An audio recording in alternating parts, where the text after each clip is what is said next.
فرش التراب يضمني. عالم اسلام میں سے عالم عرب ان کے شکنجے میں جا چکا. کیوں بنا کر کھڑے ہوئے ہیں اسرائیل کو ماننے کے لیے اور سر تسلیم خم کرنے کے لیے؟ بہرحال نوٹ کر لیجئے، عالم عرب جا چکا.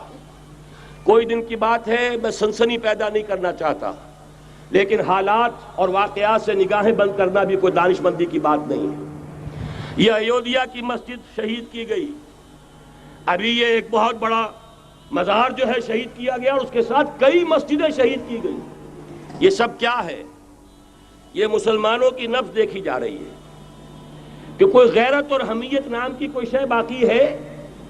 جیسے علامہ اقبال نے وہ نظم لکھی تھی عبد القادر روہیلا بڑا ظالم جفاجو کینہ پرور تھا، لیکن یہ کہ اس نے جو ایک ٹیسٹ لیا تھا کہ وہ جو عورتیں ہیں تیموری خاندان کی، ان میں کوئی رمق رہ گئی ہے؟ معلوم ہوا کہ نہیں، کہ غیرت نام تھا جس کا گئی تیمور کے گھر سے، ختم، غیرت نکل گئی. اسی طرح ایودھیا کی مسجد، اب چرار شریف، اور یہ کوئی دن کی بات ہے کہ اب مسجد اقصیٰ کا نمبر آیا کہ آیا. اس کے لیے پوری تیاریاں ہو چکی ہیں. یروشلم کا مشرقی حصہ خالی کرایا جا چکا ہے، اس کے اندر اب پورا تسلط یہودی کر رہے ہیں. یہاں تک کہ اب کے یاسر عرفات صاحب نے بھی کچھ نہ کچھ جو ہے احتجاج کی بات کی ہے، حالانکہ اب تک ہر بات مان کر منقار زیرے پر تھا. لیکن یہ کہ ایک وقت آتا ہے آخر کار اسے بھی کچھ بولنا پڑ گیا ہے. لیکن یہودی اب پیچھے قدم ہٹانے والا نہیں ہے.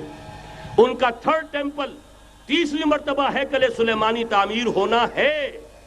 نوٹ کر لیجئے، ان کے لیے وہ وہی کچھ ہے جو ہمارے لیے کعبہ ہے. ان کے لیے ہیکل سلیمانی بالکل وہی حیثیت رکھتا ہے جو ہمارے لیے کعبہ.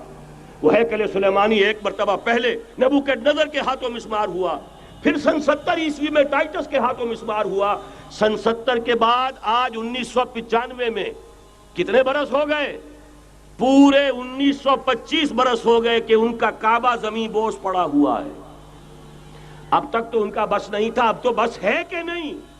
اب ان کی حکومت ہے کہ نہیں؟ اب شاہ حسن ہو چاہے شاہ حسین، ان کے نوکر اور چاکر ہیں یا نہیں؟ اب انہیں ڈر کس کا ہے؟ لہذا کوئی دن کی بات ہے مسجد اقصیٰ شہید ہوگی اور ٹیمپل کی تعمیر شروع ہوگی. یہ تو بہرحال ایک نقشہ ہے. اگلا نقشہ آپ کو بتانا چاہتا ہوں، ایک دوسری تصویر ہے. یہ تصویر ہے زمینی، ایک تصویر ہے آسمانی. وَمَكَرُوا وَمَكَرَ اللَّهُ وَاللَّهُ خَيْرُ الْمَاكِرِينَ. انہوں نے اپنی سی تدبیریں کی، اللہ نے اپنی تدبیر کی، اور ظاہر بات ہے اللہ کی تدبیر سے بہتر تدبیر کس کی ہوگی؟ چنانچہ یہودیوں کی سازشیں اس وقت بھی ناکام ہوئی تھی یا نہیں؟ ظاہر بات ہے جاء الحق وزهق الباطل ان الباطل کان زہوقا. لہذا یہ آیتیں دونوں اعلان کر رہی ہیں کہ یہودیوں کی سازشیں بالآخر ناکام ہوں گی اور دین حق کا بول بالا ہو کر رہے گا. یہ تو ان آیتوں سے ظاہر ہے. یریدون لیطفئوا نور اللہ بافواہہم واللہ متم نورہ ولو کرہ الکافرون. یریدون ان یطفئوا نور اللہ بافواہہم ویابى اللہ الا یتم نورہ ولو کرہ الکافرون. هو الذی ارسل رسولہ بالہدی ودین الحق لیظہرہ علی الدین کلہ ولو کرہ المشرکون. اللہ نے تو بھیجا ہی ہے اپنے رسول کو اس فیصلے کے ساتھ اور یہ ذمہ داری اور مشن دے کر کہ جو دین حق آپ کو دے کر بھیجا جا رہا ہے اسے غالب کیجئے، نافذ کیجئے، قائم کیجئے. اس مشن کے ساتھ بھیجا جا رہا ہے. قرآن کہتا ہے ببانگ دہل وَمَا أَرْسَلْنَاكَ إِلَّا كَافَّةً لِلنَّاسِ بَشِيرًا وَنَذِيرًا.